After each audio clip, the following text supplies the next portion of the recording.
Welcome to the Ultra World Podcast, the soccer fan's voice from the stands, with your hosts, Marc and Sean Castles, coming to you from Radio Waves Studios in New York City. Now, let's kick off the show. Well, hi again, everybody. I am indeed Marc Sean Castles alongside, and we have another special guest, a repeat special guest for the umpteenth time. More about him in just a sec. First, though, Mr. Castles, we must congratulate the legendary Cristiano Ronaldo and how he was able to keep this under his hat internationally. I'll never know, but word coming, he and Georgina Rodriguez are officially betrothed. Congratulations, CR7. I will say he is fantastic with privacy. As we had in the Anthony Wonke podcast, he talked about how his security team is fantastic, and he is fantastic at moving under the radar because everybody wants to have a piece of Cristiano. And good for him for not going the whole Taylor Swift experience on the rest of us here. All right. Well, as we approach our first anniversary of podcasting, the Ultra World Podcast, happy anniversary to us. Our special guest, please let everybody know who it is. Our favorite astrologer, Scott Tejarian, is back to join us. You may have heard Scott before talking with us. He recently did the World Cup picks with us, but he also has appeared on several episodes, kind of giving us the zodiac chart of the fans of several of the teams. And today he's going to help us break down the rest of the Premier League teams that we did not hit upon in our first season.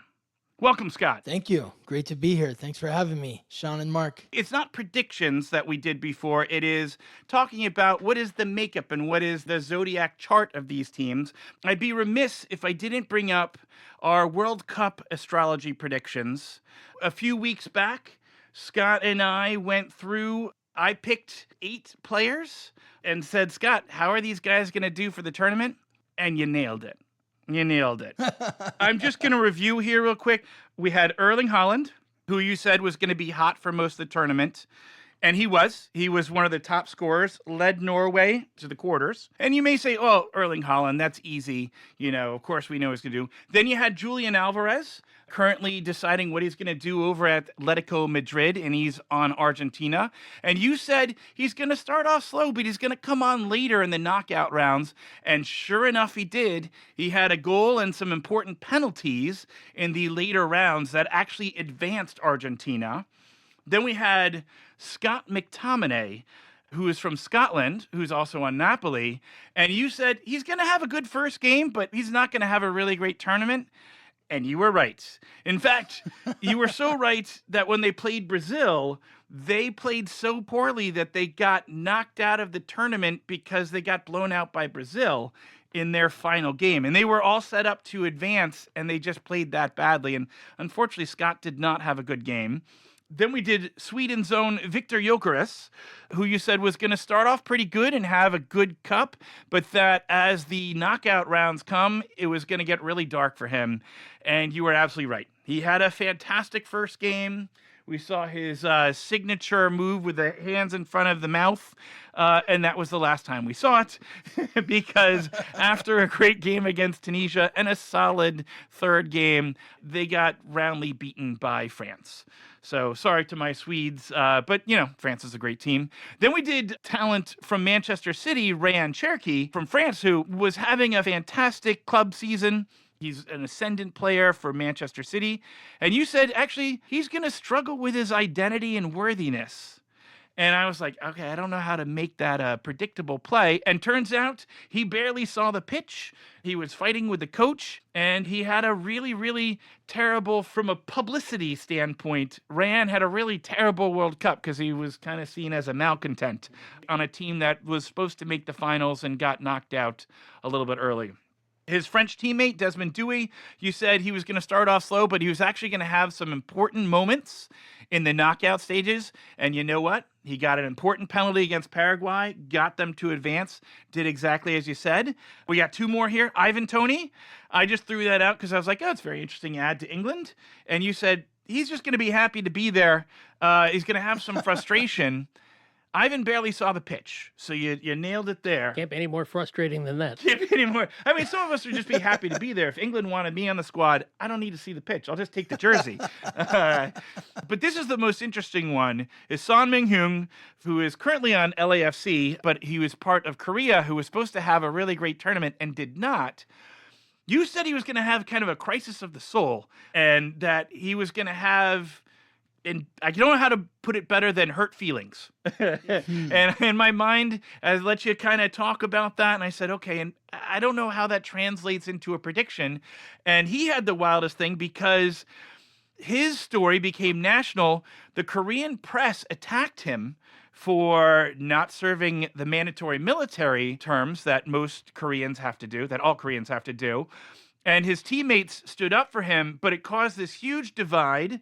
Korea got knocked out early and really had a terrible tournament. So I consider that correct. Yeah. Wow. Good job, Scott. Awesome. Well, thank you. I'm really, I was just excited to receive all the updates from you because, I mean, this may sound strange to some of the listeners, but I didn't watch any of the World Cup and I still don't know who most of those players are that you're talking about. So, I mean, I'm coming at it from a pretty neutral position.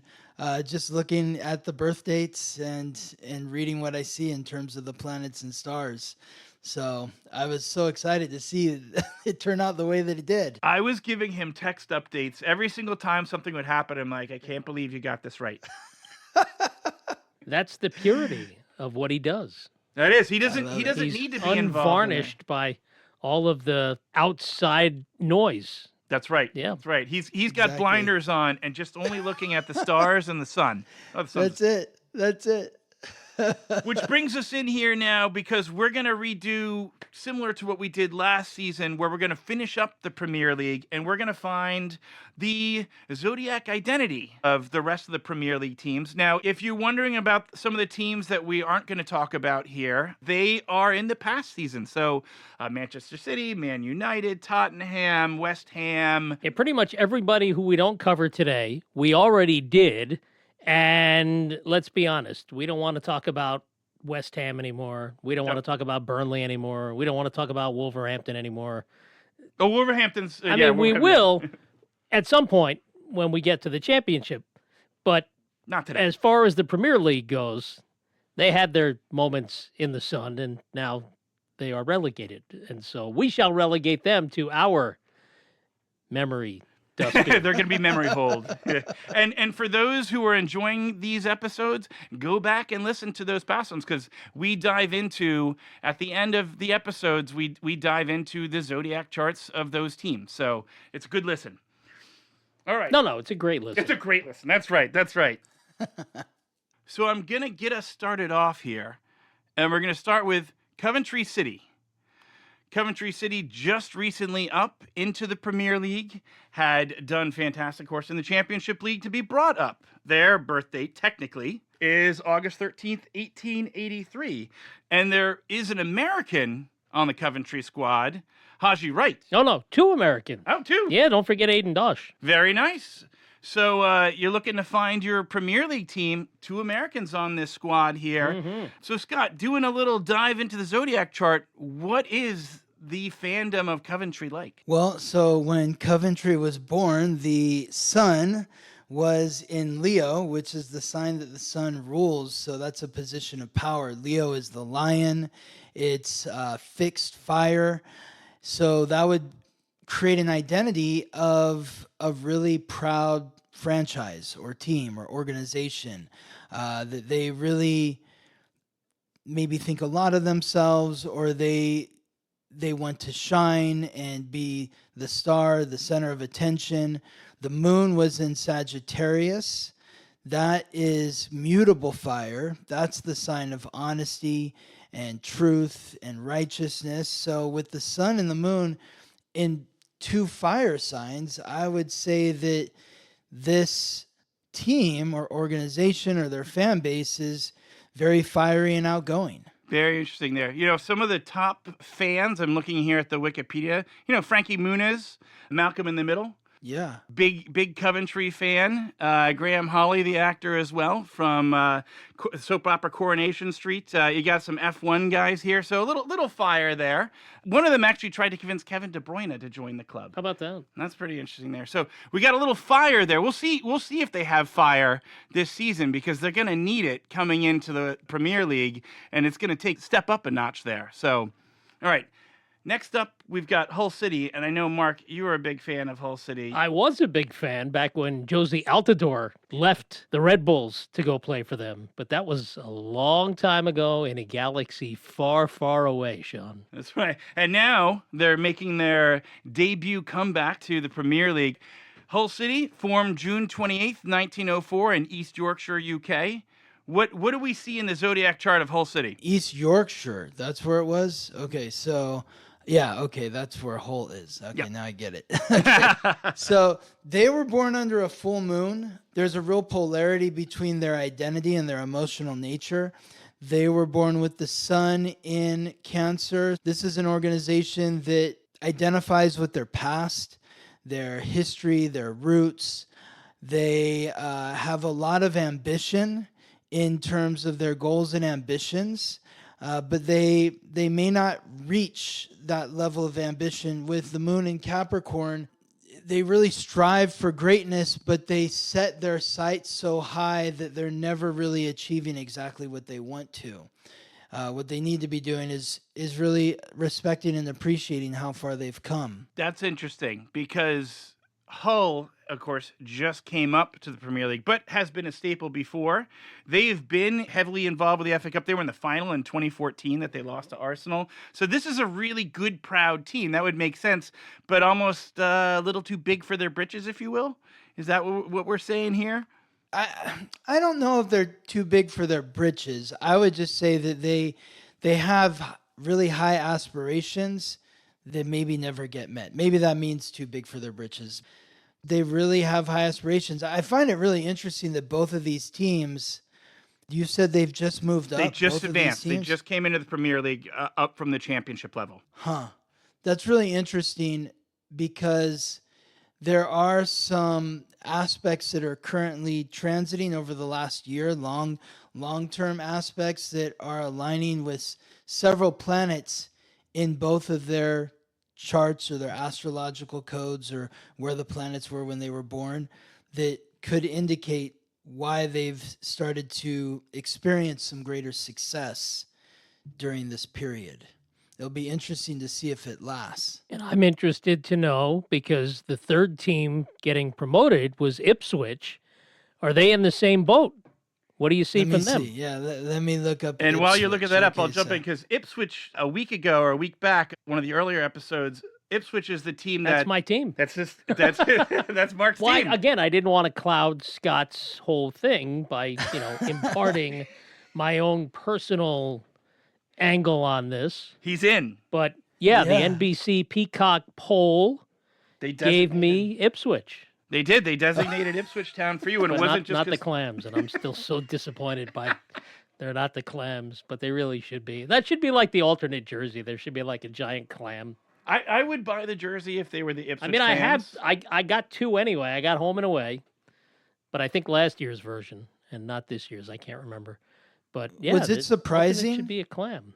Sorry, Scott. I didn't mean to take away from all the. No seriousness worries. that I'm you're- curious to know from you guys, was it surprising that Ipswich made it to the higher league? Or are they always kind of a better team in the championship league? They were just in the Premier League a couple years ago, so they have been Okay. up there before. Right. Uh-huh. Their nicknames are the Tractor Boys, just so you know. So, Wow. but a long, proud tradition. They're not usually like at the top, but they have been in the Premier League before. They've won league titles. I believe they won in 1961. They were runners-up in the 80 and 81. They won the FA Cup in 78 and the UEFA Cup in 81. So this is a team it's a solid Premier League team, more than solid. Those are some championships there. But Wow. we're, I guess, on some hard times. But I feel like 2 years ago when they were in the Premier League, they were a hard out. They were not a team that was to be taken lightly. Well, in terms of their astrology, the sun was in Libra when they were born, and the moon was in Gemini. So that's double air signs. Cardinal air, leadership, that's Libra. It's symbolized by the scales. It represents balance, harmony, equanimity, fairness, grace, beauty. Gemini, where the moon is, they have an emotional nature that's variable, where you might see, yeah, they've won the Premier League and then they've been in the lower leagues. So it's variable, the emotional output for their fans and organization, and it can be somewhat unstable. So moody.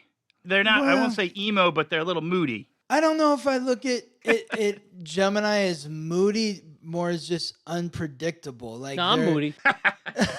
I'm definitely Are moody. you a Gemini? Are Yep, you a Gemini, I'm Mark? definitely moody. I need to see where your moon is though, because that's really what it depends on. So I have a lot don't of know. Geminis in my life, including my mother, and I definitely know the two sides of that. Yes, And I love all my exactly. Gemini family members, both in-laws and on my side of the family. But yes, you don't know which face you're getting. It's what is a villain in Exactly. Batman Two-Face? yeah, exactly. I think of more like the mayor from Nightmare Before Christmas. Oh, I love that movie. Speaking of, Ipswich Town has never lost at home in a European competition. And they've actually had, like, they beat Wow. Real Madrid, they beat AC Milan, they beat Inter Milan, Lazio, and Barcelona. That's pretty impressive. Yeah. Moving on to the next one here, we have Sunderland. Sunderland started in September 25th, 1880 in Sunderland, UK. And I got to say, they are really, well, actually, I'm going to let you talk and then I'll go into what I'm going to say. No, you continue. I don't want to change what you might say, but yeah. because what I'm going to Fair say enough. is about them. So you die first, then I'll say what I'm going to say. And we can also remind everybody in the interim that Sunderland finished 7th on the table in 2025 and 26. So it's interesting that you're following Ipswich with Sunderland because they both share the same sun and moon placements. Sunderland was also born with the sun in Libra and the moon in Gemini.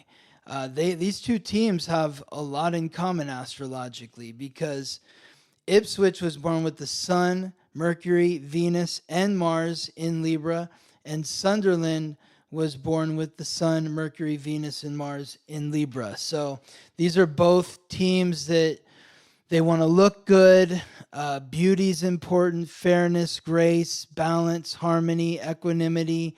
And then emotionally, it's somewhat just, it's variable. You know, it's like, I don't know what I'm going to get from them. It could be good. It could be bad. Who knows? For the record, totally coincidental that we followed Ipswich with. Yeah. Just complete. wild. Just so coincidence. everybody knows, we're being on the up and up here.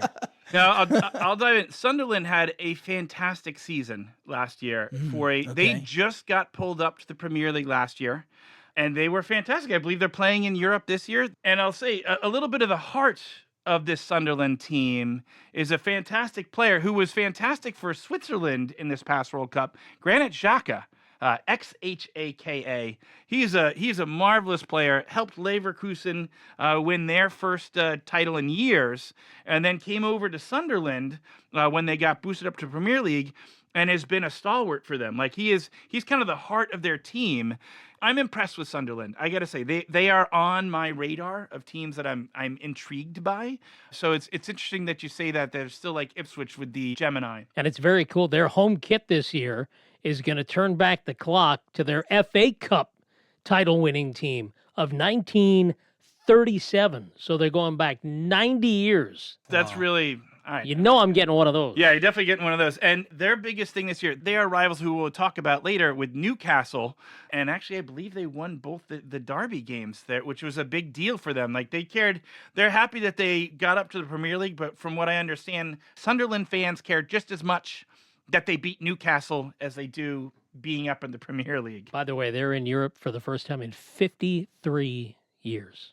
Wow. All right, so as we're moving on from Sunderland, the next one, who we recently had Brian Garcia on, Crystal Palace, which is also on its way up there. Actually, I don't want to give you any information. Crystal Palace, Okay. March 15th, 1862 in London, England. This is another team born under a full moon. So there is a polarity between their identity and their emotional expression or desires. Crystal Palace was born with the sun in Pisces, which is the final sign of the zodiac. It carries the weight of the 11 previous signs. So there's an empathic and intuitive nature to this team. Could be very brooding in their sense of identity and self-expression. Their moon is in Virgo, which is mutable earth, and that represents perfection.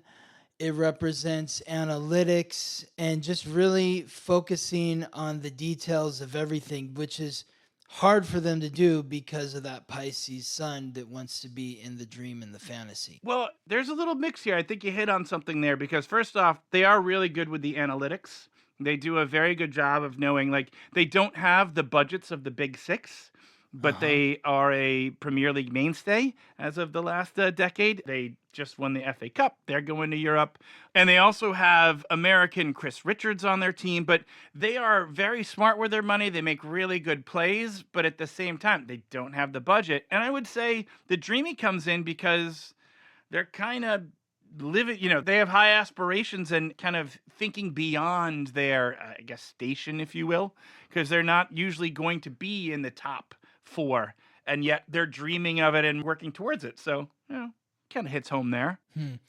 They're going through a period of needing to reimagine who they are. Ooh. With Neptune, they're in the midst of their Neptune return last season and this season, and even parts of the previous season, I imagine, too. But this is about reimagining who they are, their identity, their self-expression, their personality.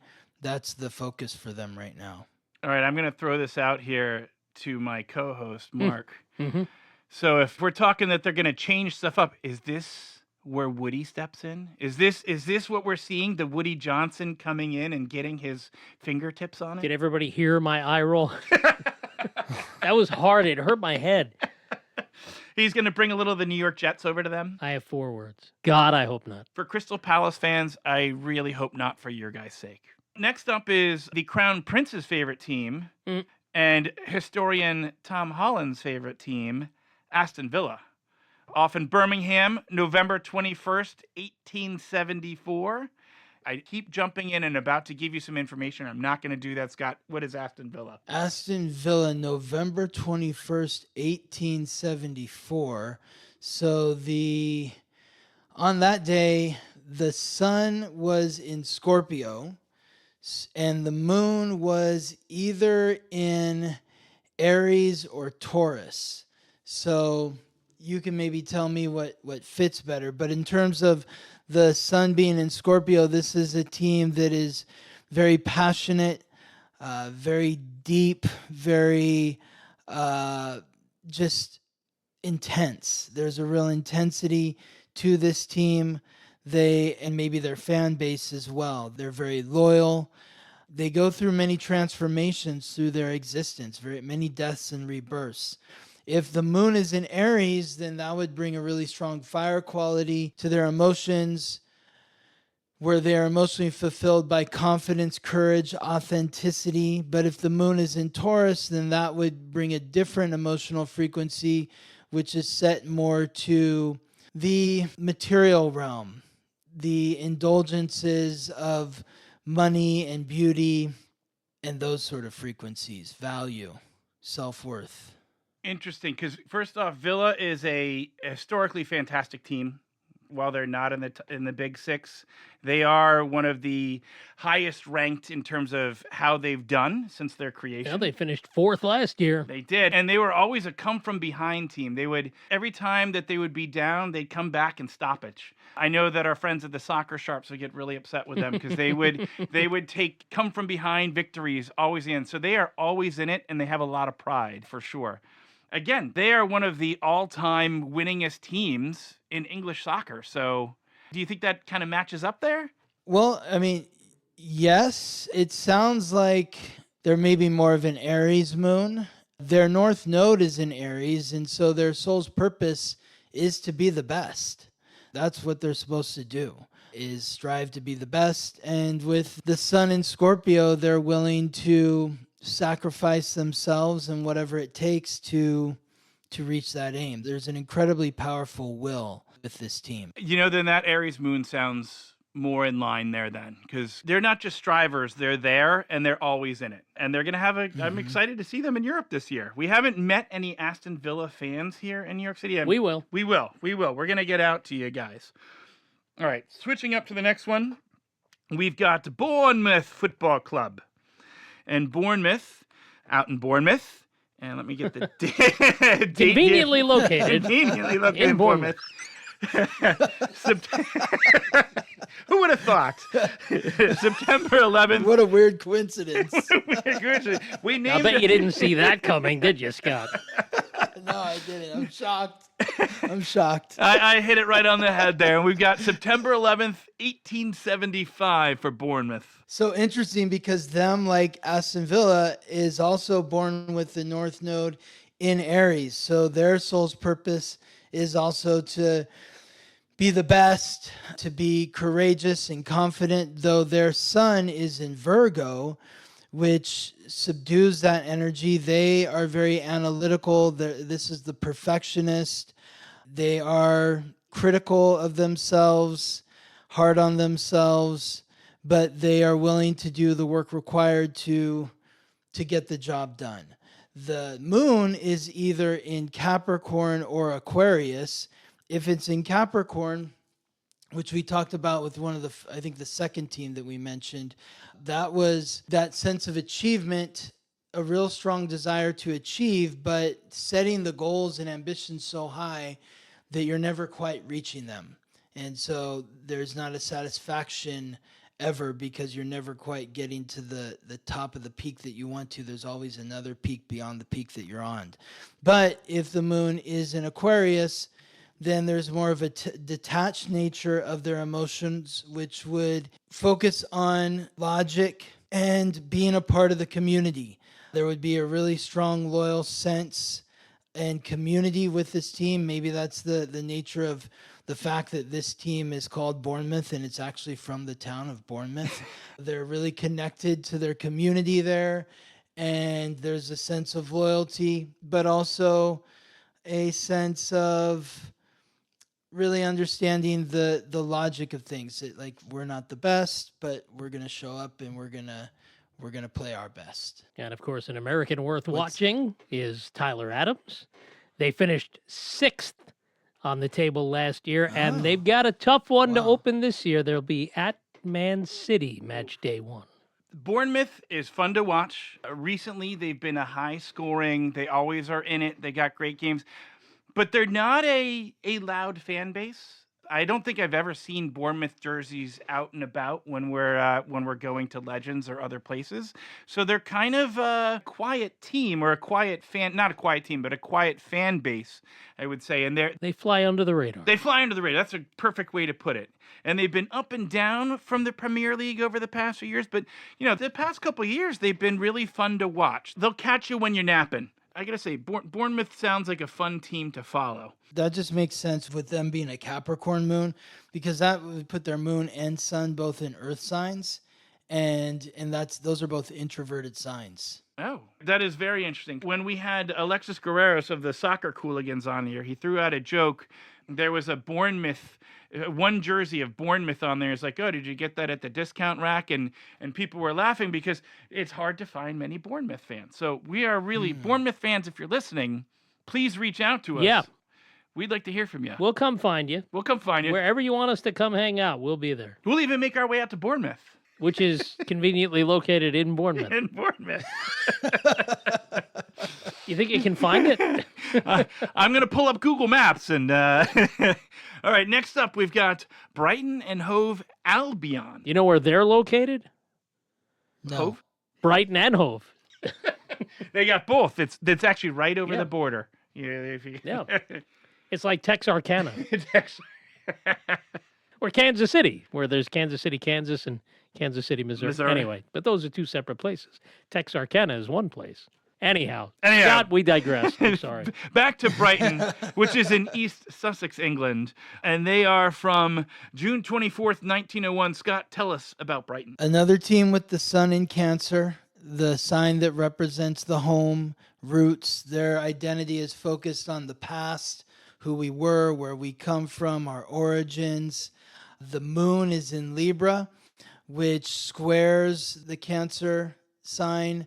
Libra, they're emotionally fulfilled by beauty, harmony, fairness, equanimity. So this is a team that is emotionally fulfilled by looking good, and they identify with their past. That's interesting that you say that there, because while they have a bit of a past and a strong past, it's only more recently that Brighton has come up into the Premier League and has, I'd say, been on fire. They've been a fantastic team these Top past 10 couple years. last year. Top Finished 10. 8th.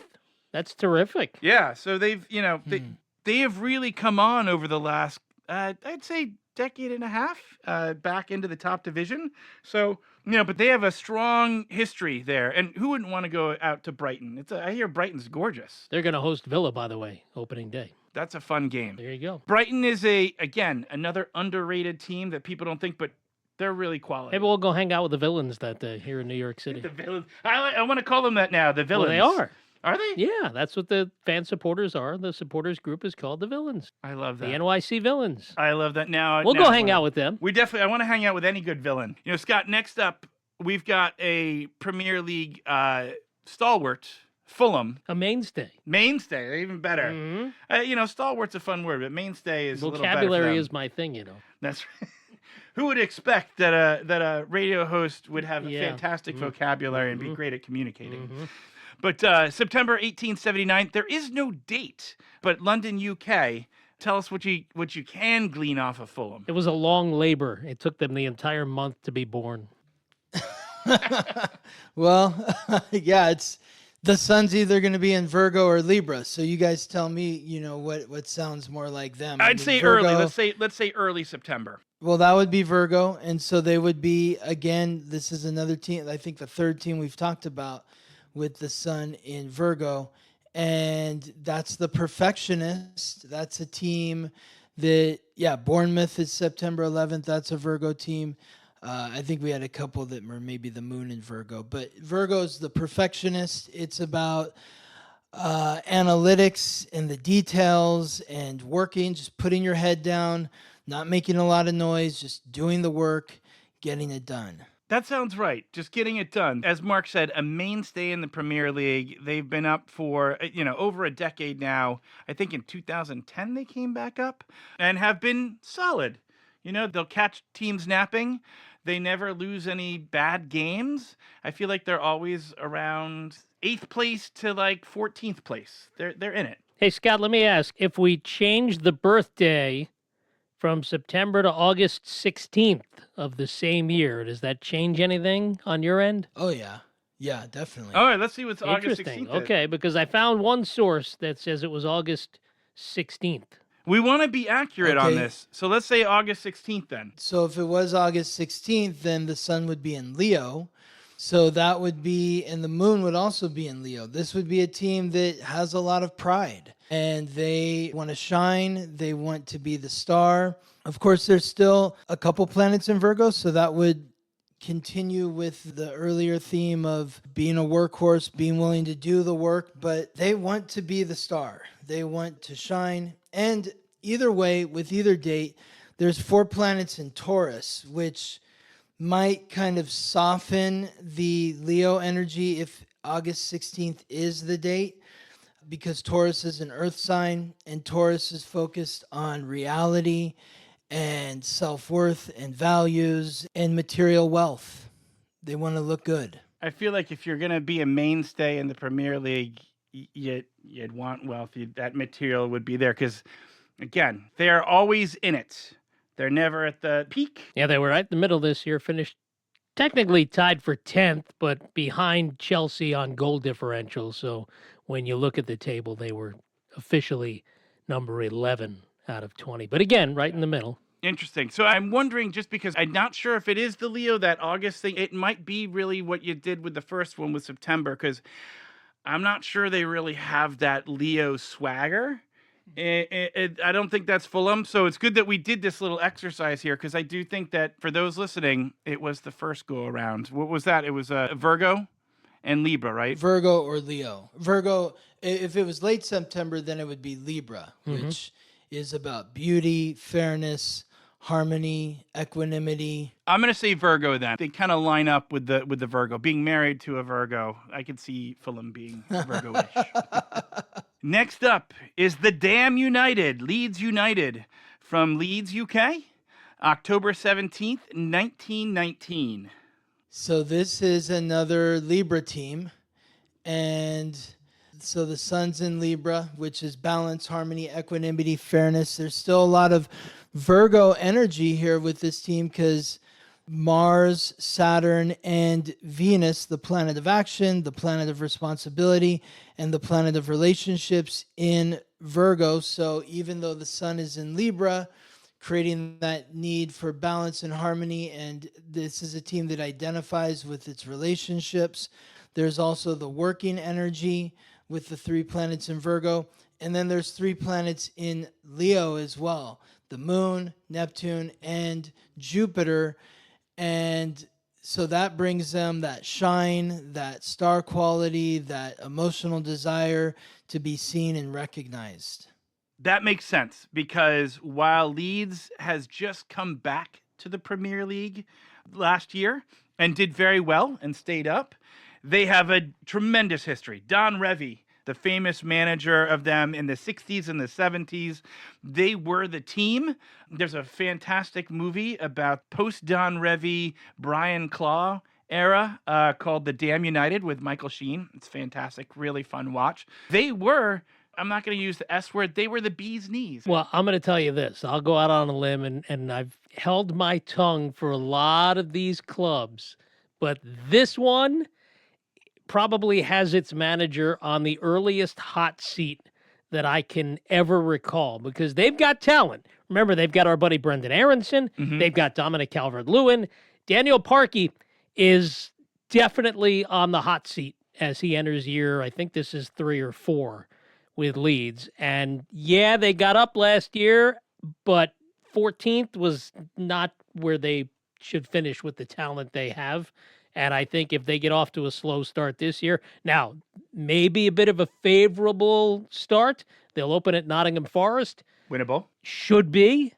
But I think you got to keep an eye on that manager. He's going to be feeling the heat right from the opening kick. That's first off. Hot take from Mark, coming in hot right in on Leeds.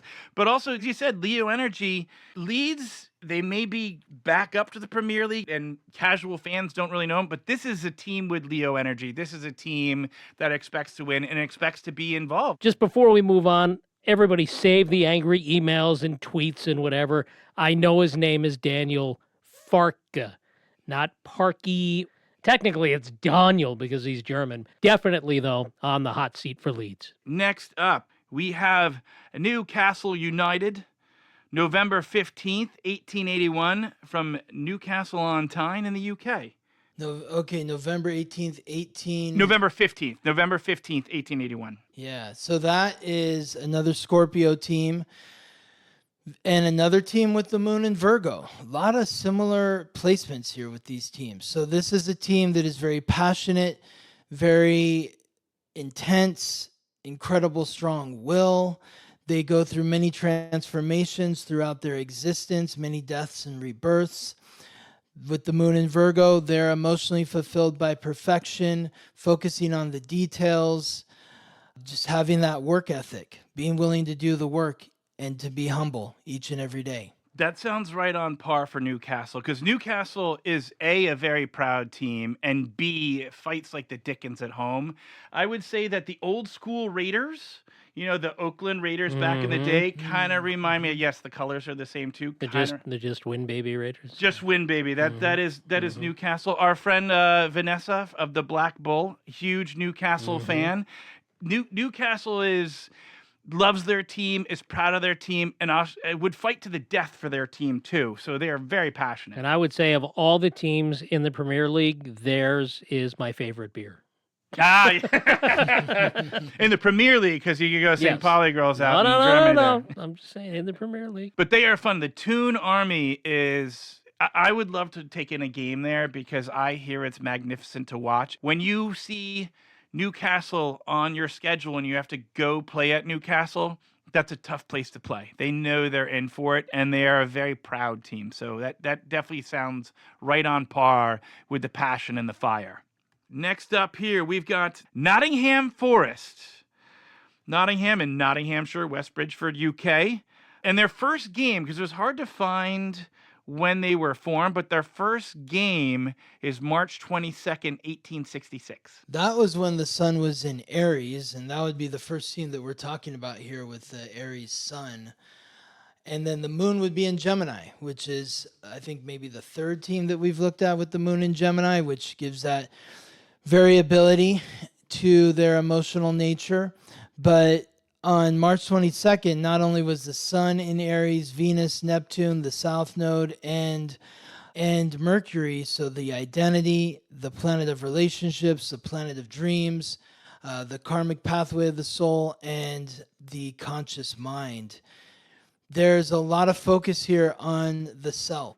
This would indicate a team that identifies with themselves. They see themselves clearly separate from everyone else, from every other team, though their identity maybe sort of shifts in terms of how they view themselves based on how their emotions are shifting. What's interesting, though, is their North Node is in Libra, which is the opposite energy of all that Aries energy. And the North Node is the soul's purpose. So in order for them to find success, they need to focus on really paying attention to how not necessarily others outside the team think about them, but they need to honor their relationships within the organization. Ooh. So, yeah. That is interesting. Does that hit on something? Yeah. Because I don't like to go in and talk too much about the management. Their owner is notorious for being, how would his name is Evangelos Marinakis. You either kind of like him or you really don't. They went through, 4 or 5 coaches last year? They sacked Nuno. It was a revolving door. I couldn't 4 even or keep 5 up. coaches? They really went through the managers almost to the Tottenham, and they had a great season 2 years earlier when they had, popped back up into the Premier League and came in with a bang, but had a really tough season last year, and a lot of it came from ownership on down. So that's really interesting. They say comes internally because a lot of their woes are self-inflicted by management. A very interesting team. I like their colors. They are fun to watch. They're in it. They're putting money in to be at the top. But whether or not they can get out of their own way is a question. Yeah. I just looked up the owner in his astrology. Like, he was born with Mercury in Cancer, so when he's making decisions, he's doing it fully based on his emotions. That makes complete sense. And I'm not trying to get Mr. Marinakis, who, if he ever listened to this, I'm not making any judgment here. I'm just saying what I hear during the broadcasts of the Premier League Nottingham Forest games. Brian Clough, who we just talked about, 100 Days coach of Leeds United and the movie Michael Sheen he stars in, but he was a manager also of Nottingham Forest here. So you're going to be a Forest fan, you're going to have to sit in bed with the owner there. His fingerprints are all over this team. Very smudgy fingerprints. Very smudgy. But fingerprints nonetheless. They got maybe a lot of little Cheetos on there, some Doritos. I just splashed coffee in my eye laughing so hard. Wow. Good one. Oh, my God. I'm glad we're not on video. That then wraps us up for our astrology of the Premier League, or finishing up all the teams here. Scott, thank you very much for joining us here. You're welcome. If you could give a little shout out, where can people find you? I know that they've listened to past episodes, but again, where can people find you and listen to your podcast? They can find me at theweeklytransit.com, and my podcast on all the streaming services is The Weekly Transit. And you also offer readings. You want to do a little dive into how people can sign up for a reading? Yeah, for sure. Like if you go to my website, you'll see how you can work for me or work with me. I'm here to help you understand who you are so you can accept, appreciate, and love the divine, unique miracle that you are. So if you want to work with me via class or a reading, you can find me at theweeklytransit.com. And I can speak from truth that Scott is fantastic, having had him read my chart for me a few times there.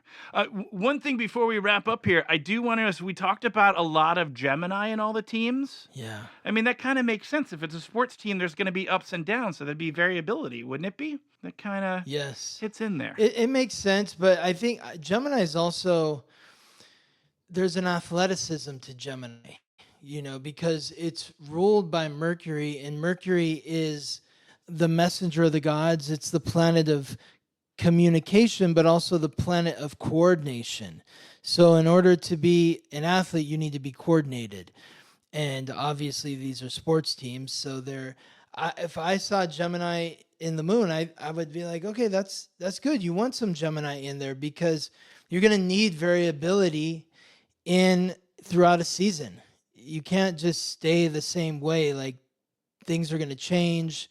There's going to be ups and downs, and you've got to be able to ride those frequencies and adjust as you go along. And Gemini is really good at adjusting. If there's a high or a low, they can shift based on wherever they are to create balance and move forward in a positive way. And if not for a copyright issue, you'd all be hearing the strains of Moody Blues and Gemini Dream right now to close us out. Yes. Thanks, Scott. Thanks for joining us. For Marc or Nay, I'm Sean Castles. Get out there and find your football family, guys. This has been the Ultra World Podcast, the soccer fan's voice from the stands, with your hosts, Marc or Nay and Sean Castles. Our executive producer is Sue Zizza. Marc or Nay and Sean Castles are co-producers. David Shin is our master engineer. Assistant producer Avery Gehrig, and I'm Alicia Antwine. To be a guest on the Ultra World Podcast or learn all about sponsorship opportunities, send an email to ultraworldpod@gmail.com. Be sure to follow the show on all the social media platforms at Ultra World Pod. Copyright 2026. All rights reserved, Ultra World Podcast, LLC.